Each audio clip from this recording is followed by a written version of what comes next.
So this week on the question and answer session, I'm delighted to say that Quentin Letts has joined us for a bit of chat today. So good morning, Quentin. How are you? Good morning. I've joined you late, and apologies for that. That's all right. It's no problem. I was thinking that I was looking at your biography, and you are a man of many talents. I was wondering what it says on your passport for occupation. What would you describe your occupation as? I don't think they actually ask that anymore, but I suppose just journo or writer, perhaps, but Okay. nothing more grand than that. Yeah. And where did that kind of love of journalism and writing begin? Was it right back at school, or was it something that came later in life? Yes, from school days, I was interested really only in becoming in getting into newspapers. And I don't know where it comes from in terms of parental guidance or anything like that. My father was a schoolmaster and my mother was a school matron. So neither of them was. My father had a very low opinion of journalists. Okay. And he would say to his boys, his pupils, if he saw them with their shirt collars undone, he'd say to them, he said, you look like a third-rate American journalist. And that was the lowest insult in his book. Okay. Where did you, so what were you reading as a boy that got you interested into journalism? You know, was it just novels, or were you actually reading newspapers as a young boy, or? Yes, I read a lot of newspapers. We took, because it was a school where I lived, my parents ran a school. It was the Daily Telegraph and the Times every day and the Daily Mail. And my grandmother took the Sunday Express. I used to love the Sunday Express. But I also read I was devoted to Desmond Bagley, the thriller writer, as a boy, and also history novels by Rosemary Sutcliffe and R.J. Unstead. So pretty uncomplicated tastes. And I suppose I just got caught up with what's fun about journalism is that every day is different and you're dealing with people the whole time. And I could never have done anything that was devoted to detail of figures or intellectual rigor. Being a journalist is much more my sort of bag. Yeah. Well, when I was a boy, I used to love reading the newspapers, the red tops, to be fair. But I used to love reading about the sport, and I'd read every article and every single football result and everything like that. And kids don't really have that now, do they?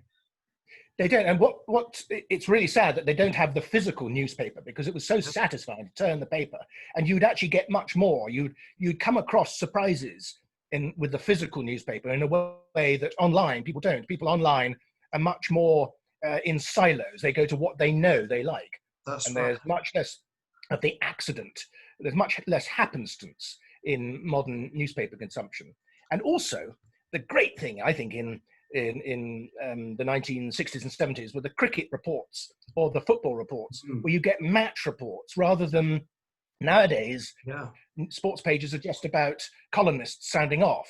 But a really skillful match report was a beautiful thing to read. And there were cricket writers in the Times who could make a match report sing. Yeah. What you just said there just made me think about maybe the demise of local regional newspapers as well. In our town, the Burnley Express was, 15, 20 years ago, everybody in the town would buy it and would read up, often finding out somebody who's passed away and be surprised, or a bit of news. But that demise has been quite dramatic. And when you go in the garage where the papers are now, the local paper, there's probably 30 copies there. That's probably all they need. Well, I live in near Ross-on-Wye, and the Ross Gazette is still going, but it's a pretty slender publication. And when I was a lad, we lived in Cirencester in Gloucestershire, and the Wilts and Gloss Standard was the big paper. And I used to occasionally get a letter. I'd write a letter. I'd often writing letters to the paper, like a lunatic. And occasionally I would feel so pleased with myself and walk very tall for that week that the paper had my letter. Yeah. Well, I did similar, but not to perhaps the same levels that you reached. But no, I just wanted to touch on theatre a little bit. I love going to the theatre. One of my favourite theatres is the Grand Theatre in Blackpool. I was wondering if it's a theatre that you visited in your career at any point? I have done in the past. I went there once during a party conference, and I think I saw something fairly mainstream, let's say. Yeah. Yeah, it's a really beautiful theatre, and you know they're very concerned about the future. I was wondering what your thoughts were about theatre at the moment, and obviously you know the fact that people just can't go, and it's really worrying, isn't it? What are your thoughts about that at the moment, Quentin? I feel flattened. I feel desolate. I feel slightly denuded as a person, not being able to go to theatre. I love going to theatre. But I also feel desperately sorry for the people who work in theatre and people who it is their vocation.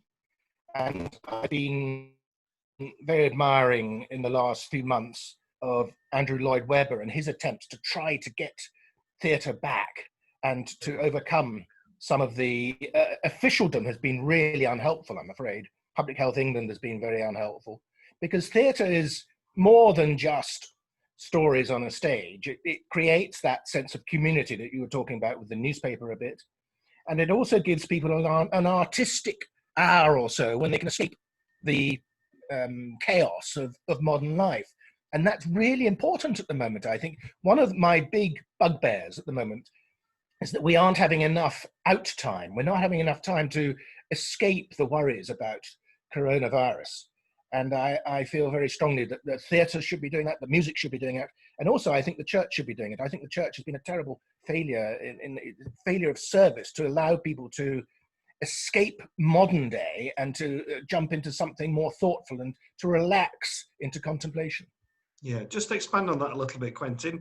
I was going to get onto that, but can you just expand on what you said there about the church? Well, I think it's funnily enough, I mean, theatre is not normal. But there's a desperate need among people at the moment, I think, for normality and to escape the hassles. We're all so worried the whole time about our children, about our income, about our society. And if you can just for a while get away from that, I think it's terribly good for your morale, for your, people talk about now about mental health, but I think morale is probably a less difficult way of talking about it. And theatre does that in the most beautiful way because it creates an imaginary world where actually you can see, despite it being an imaginary world, it can give you very good lessons of the real world. And you can experience characters who are going through torment. Yeah. Characters in plays are normally going through a hard time, otherwise they wouldn't be a story. And you can look at that and you can think, blimey, maybe my own life isn't quite so bad after all. Yeah, yeah. I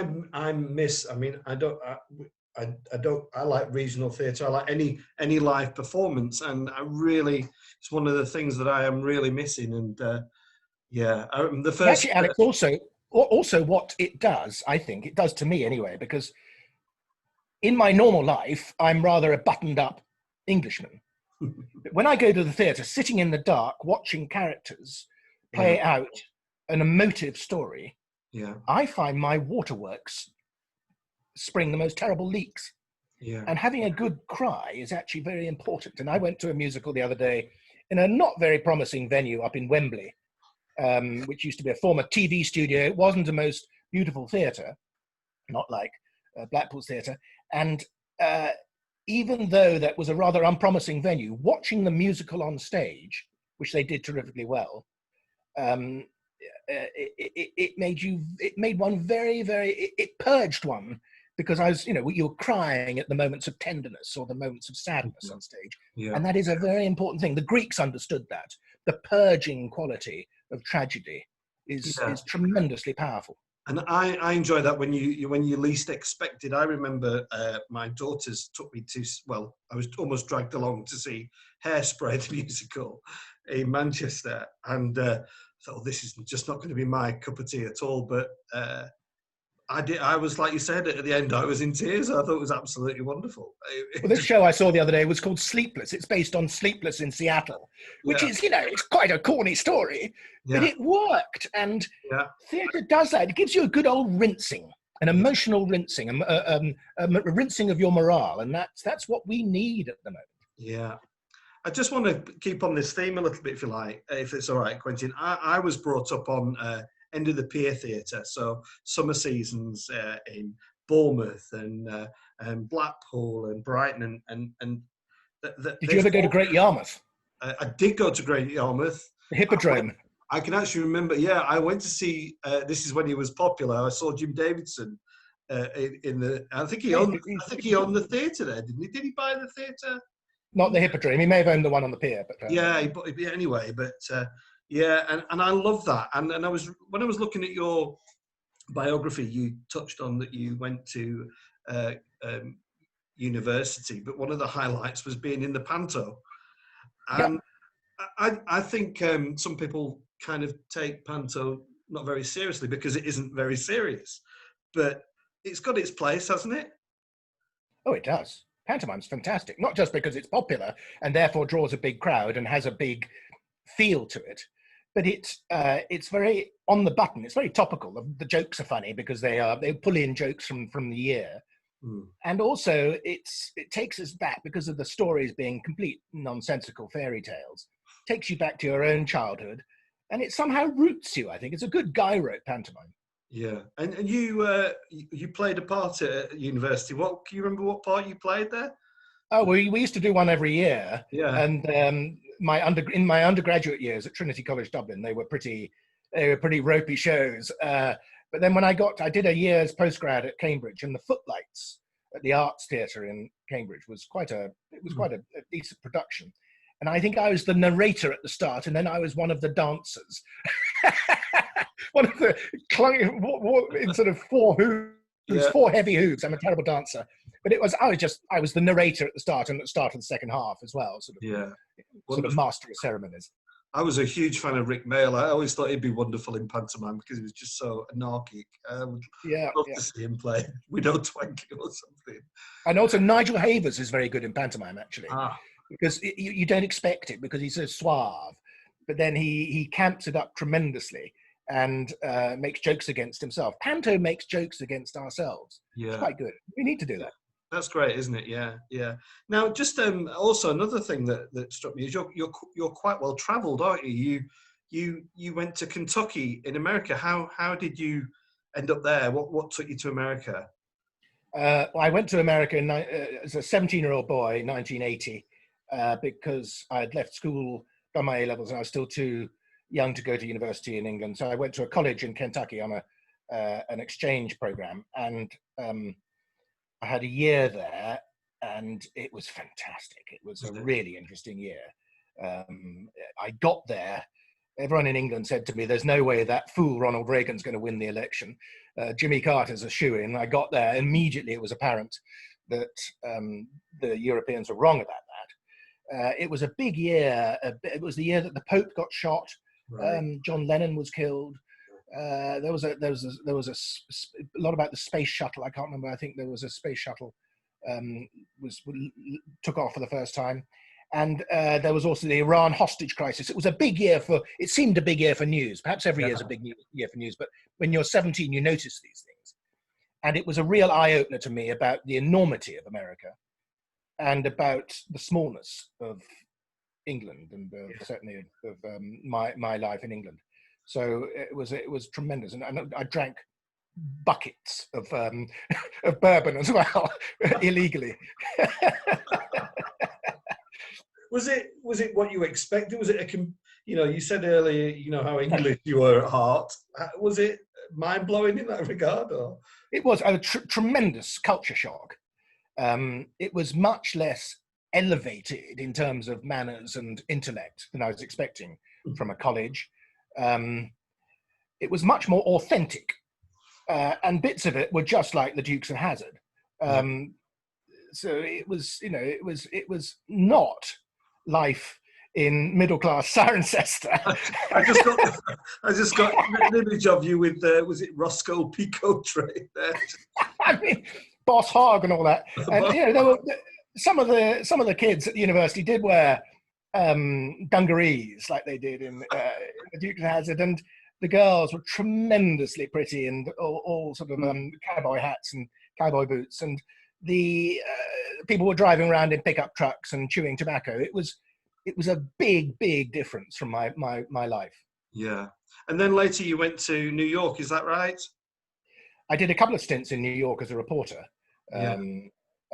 Yes, I was in New York briefly for the Daily Telegraph, it was at the time of the Gulf War, and a lot of their foreign reporters had been sent to the Gulf War. So I was dispatched to America to hold New York for a bit, and I got to do a tour of the States with the Queen, reporting on the Queen, doing her American tour that year, about 1990, I think. And golly, I was lucky. I mean, I was a young lad, young reporter, and thrown right into a tremendous story like that. And then went back later in mid-90s and did a couple of years for the Times in New York. I've never visited New York, but I really would love to. Is it a place you hold fondly in your heart, or not madly? No, actually, it's a city of right angles, architecturally, and it's set out on a grid system. And there's something very, although it's got this wild reputation, I found certainly on my second trip there that New York had become very caught up in it, sort of imprisoned by procedure and political correctness. And I found it rather a predictable place in some ways. And the only thing that kept me sane, if anything kept me sane, the thing that kept me sane was the company. I was working in an office with Australians, and the Aussies were tremendous. And they were a good outlet for frustration, because New York itself, you have to behave in a certain way. I find it, and also it's actually not a terribly spiritual city. No, because perhaps of the architecture again. Yeah. Did you seek out any of the churches in New York, or even? Yeah, I used to go to I think it's St. George's on Fifth Avenue, which very it's the sort of, it's basically the Protestant cathedral, but it's not a cathedral.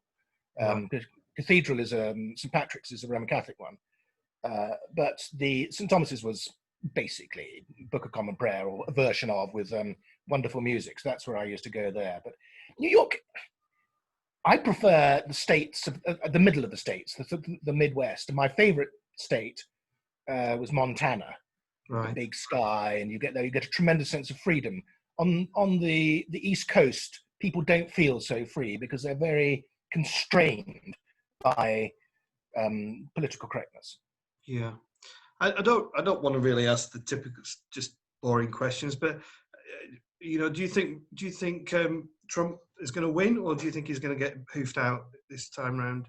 Well, I feel a bit like one of those people in 1980 who used to say, well, there's no chance that fool Reagan's going to get in. And I suspect I may be wrong. I think Trump might win, yes.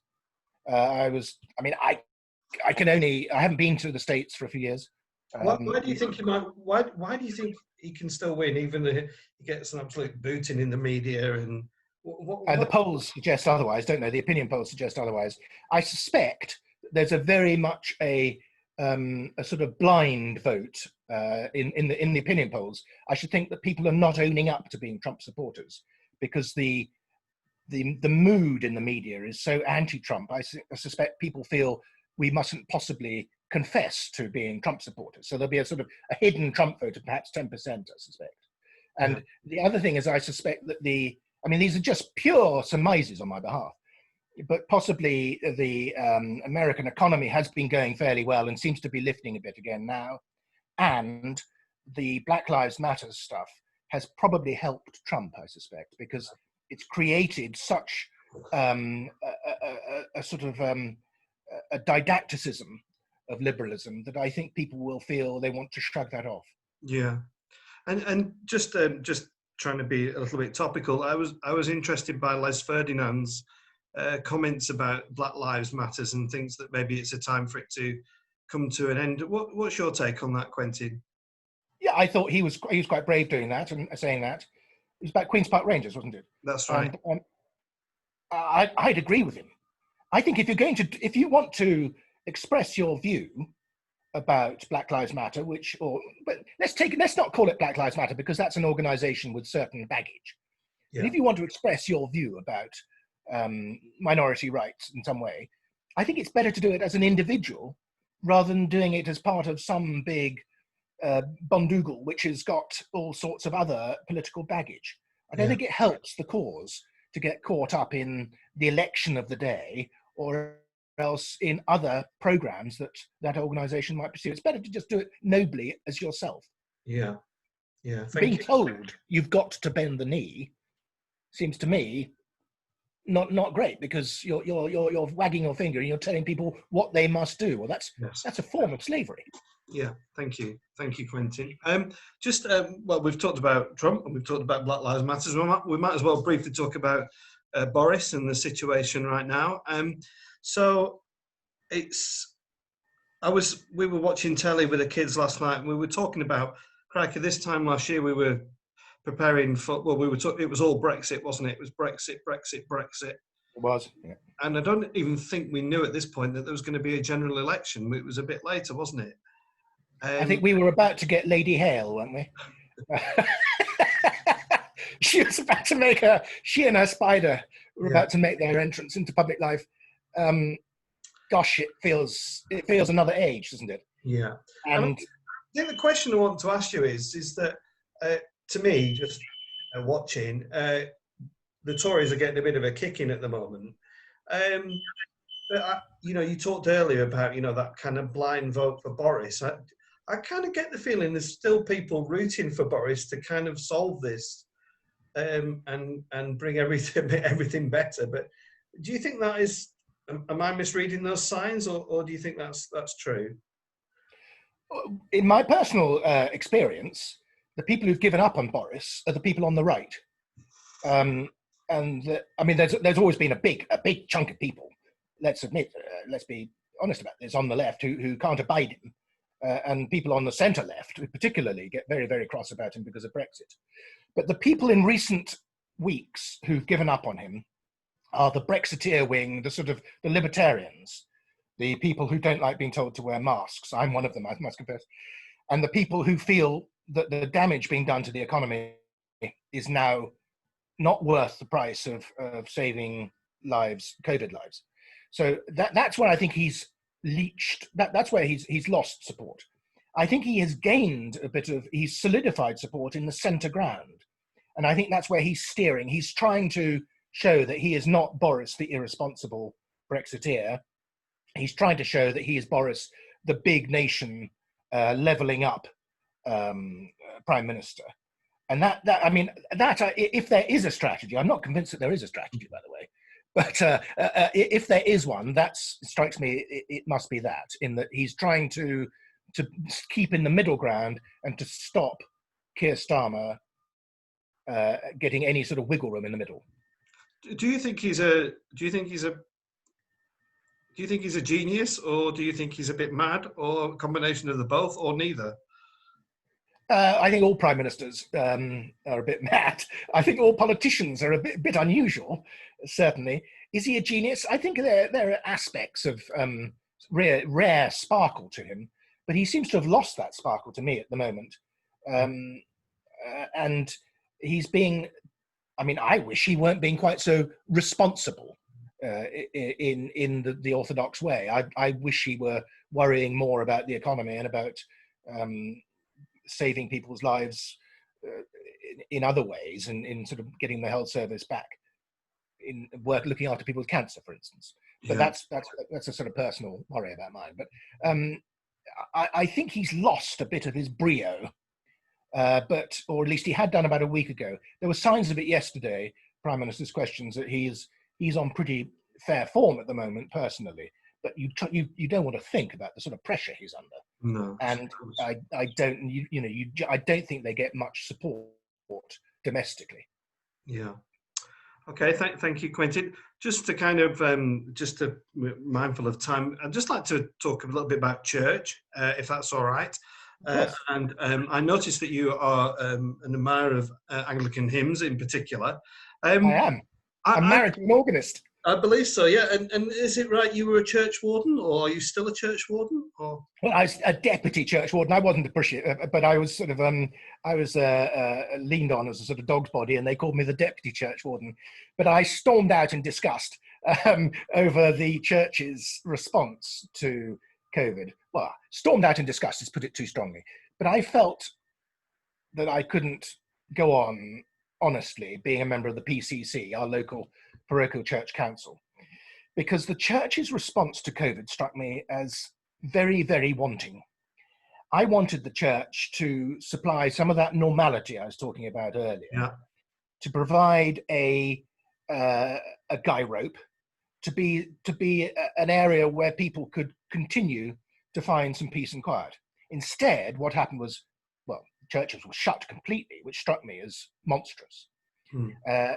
And second, when the tiny bit of reopening happened, the reopening was so limited, and so people were being bossed around so much that it prevented any sort of meaningful contemplation happening in the church. If you went to the church, you were told you had to sit in one particular place. You couldn't look at a hymn book.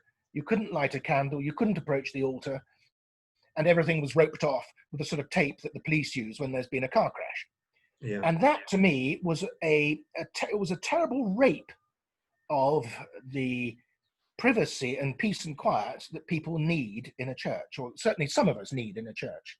Yeah. Now, Justin Welby makes the perfectly good argument that church is everywhere. Church doesn't just happen in the building, and that it can happen as easily in his kitchen. And he duly did his Easter service from the kitchen at Lambeth Palace. Well, that's okay for some people, but for people like me who struggle to believe, and who are, we want to believe, and we do believe sometimes, but we have a slightly shaky faith.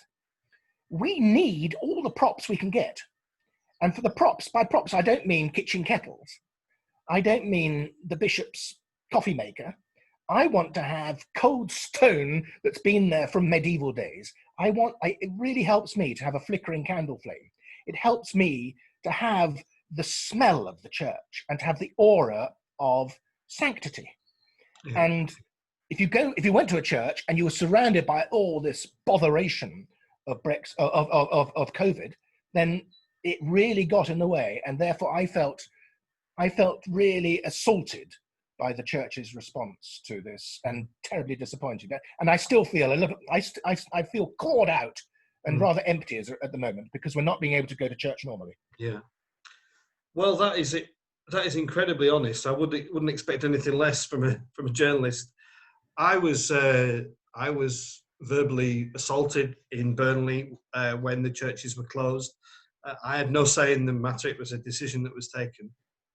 And it really made me think about what you've just described, that need for the building. And I can't lie to you, Quentin, my mantra has been, while the church was closed, well, we need to be creative and we need to do other things, and we did. But I do absolutely understand your view that, the church is essential, and the church is outside. But for many people, and particularly for people who come to church weekly, it is absolutely... I've realised since we've reopened how important it is for people, and maybe I should have realised that sooner. But since I'm sorry you had that, Alex. I'm sorry you had that. People are doing that to you, but in a way, it's a compliment, because it shows that it does matter to people, and it's very important for the collar to be seen, and for you to get out in the community. And I just worry. I mean, I don't want to make this about Justin Welby, but I worry he hasn't been. He disappeared for a bit, and I would have wanted the Archbishop to be out in front of the gates, in front of the locked door of Canterbury Cathedral, beating his breast and saying, "I feel your pain" a bit more. But it's mean to attack the Archbishop, and this is more about, perhaps it's more telling us, about ourselves and showing us, perhaps if there's any good that comes out of this, it shows us the hole that there has been in our lives with the church being shut, and maybe we can get back and rediscover it in a more enthusiastic way. Yeah. How do you assess the future for the Anglican Church, particularly in England? And be as generous as you possibly can, Quentin. Alex, I'm not optimistic. I'm not. I worry sometimes that we are the last generation that will know "Abide with me." I worry that after we've gone, nobody's ever going to open the Book of Common Prayer, because and that the majesty of those words will be lost, because the habit has fallen away, hasn't it? Yeah. One thing I don't worry about the rise of Islam, because I think it's good that Islamic people are worshipping, and I think that the practice of worship is important. Yeah. And maybe that can be an example to us. So I don't worry about that, but I just worry about the laziness of so much of Britain when it comes to contemplating where we're going next, Yeah. And maybe the COVID thing, I mean, the church, for instance, should be comfortable with the idea of death. So that was another reason that we should have been open. But maybe, the church can help people to contemplate mortality a bit more and get away. My personal recipe for saving the church would be for the church to worry less about food banks, to worry less about global warming, and to worry much more about the meaning of death, and to try to communicate to people contemplation about where we go next. That's interesting. If I may just throw something in. Prior to COVID, we didn't have a food bank at our church, and we started one. And I've found that has created some really interesting spiritual conversations with people. Well, you may be right. Who have been using the food banks, and in the kind of the trauma of their life, they've actually found they still are holding on to something, and for many of them it is a spiritual belief that's kind of, and maybe because they're old enough to be part of a generation where church was reasonably normal, or whilst not thriving. Well, that's heartening, and I confess, I admit I may well be wrong on this, but I worry that a lot of the church's social outreach stuff feels like displacement activity for real contemplation and belief.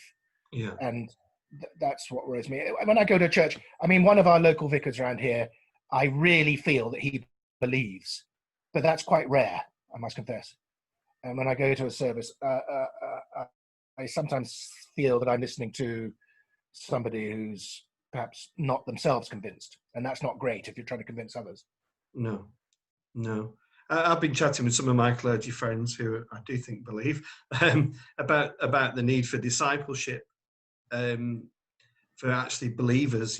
I've asked people. I asked a clergy friend of mine, "Why do you think people come to church?" And he said, "I've got no idea. I've got absolutely no idea why people come to church." And I think in some cases, I feel should be a need for people to come to worship Christ more. But that's just a personal opinion. I think habit is really important. Habit is tremendously important because it puts you in a place where you're able somehow to start praying and believing. And if you've got into the habit, then it somehow makes that more likely to happen. And if you just think about sometimes the beauty of certain moments in the Bible, that moment for me, in the day after Christ has been crucified, and Mary comes to the garden and she sees Christ and said, Rabboni, that one moment, because I remember my father saying that lesson, and I can still hear his voice when I hear that word Rabboni, it really gets deep into me. And I only can do that because I've had the habit of going to church as a child and hearing my father read the lesson, my late father. Yeah. And I can still hear his voice. And that sort of thing, it's a direct hit into your liver. Absolutely. Yeah. Thank you, Quentin. I'm just going to finish, Quentin, just on a pretty jovial topic. So we've got so much to worry about at the moment. We've got COVID, we've got Brexit, we've got will Burnley survive in the Premier League, and lots more. No! They will, trust me. I support Hereford FC. Sorry about that. I shall pray for you, Quentin. Maybe can you think of a couple of hymns maybe to send us on our way that for this time of difficulty for the nation that you think might just, and I'll get them played in church on your recommendation. Well, if it's Lancashire, it has to be Hills of the North Rejoice, surely. And I remember as a boy going up to the hills around Lancaster, above Lancaster, where our school matron used to take me when I was a 6-year-old. And those hills, my goodness, they were fantastic. And the other one, the one church, one faith, one Lord, thy hand, O God, has guided. No, I'm trying to remember the start of the hymn. One church, one faith, one Lord is the refrain anyway. Yeah. That's got the most tremendous verses. I can't remember any of them now, but it is a real rabble rouser, and it gets the congregation waving their walking sticks in the air. Lovely. Well, a great way to finish. Quentin, I had a feeling you'd be great to interview, and it's been a real pleasure doing so. And I really appreciate your time, and I wish you well. I wish Hereford well. Well, And I wish Burnley well, Alex, and yeah, thank it's you a very lovely much. place. Have you ever been to Burnley, Quentin? Is it a place that you've? I've been once on a general election campaign once Ah, as a reporter in the back of a bus, but I know Lancashire a little bit from having from my youth, as I say, and yeah, also from party conferences going to Blackpool. I yeah, loved Blackpool. I love Blackpool. I wish we went back to Blackpool all the time. yeah. And I took my children to Blackpool 2 years ago, one April for a holiday, and they loved it too. They're great. Terrific place. It is it's a traditional, beautiful place with lots of trauma, but some wonderful things as Yeah, well. So yeah, yeah. Quentin, thank you so much. It's Thank you, really Alex. Best of luck. appreciated, and thank you for your time. Thank you.